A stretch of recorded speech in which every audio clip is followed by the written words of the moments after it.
Hello mga kamoto vlog, magandang gabi. So, ang oras natin ngayon ay alas 9 ng gabi.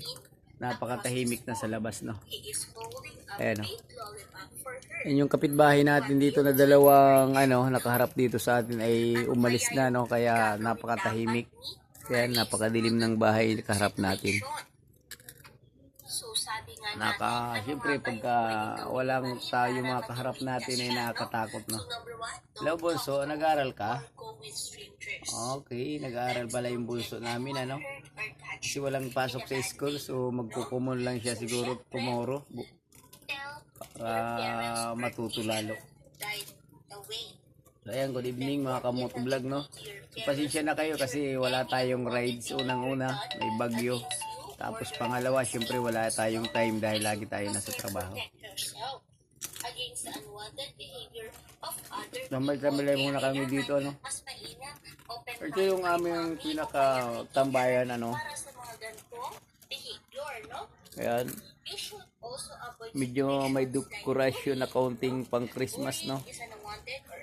Kasi kahit papaano maramdaman naman natin yung Pasko kahit na maraming nasalanta ng bagyo, lindol. So, siyempre, nakakalungkot dahil umabot ka ganung ng ating mga kababayan na mga kapatid. So, ngayon palagi tayo mag-iingat, free lang. Diba? So, ilang mga kapatid, good evening. Alas 9 na ng gabi. So, itong tubig natin, tambay-tambay muna kami ni Bunso dito, habang nag-aaral siya. Tama na yung chichirya mo, ha? Ano yan? Bawal yan, nak. Okay? Bawal marami. Hello. Good evening. Magandang gabi.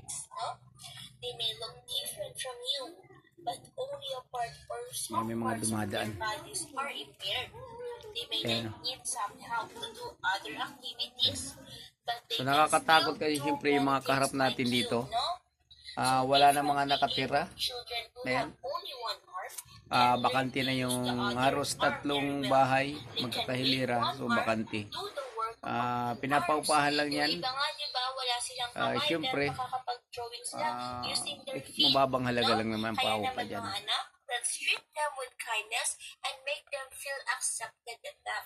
Kasi, swerte tayo. So, okay mga kamoto vlog, good evening. Ingat-ingat tayo lahat. God bless. Yan, basta ingat sa mga nagmumotor, mga riders. Yan, mga bibiyahe, ingat-ingat tayo. So, ang ating message of today is respect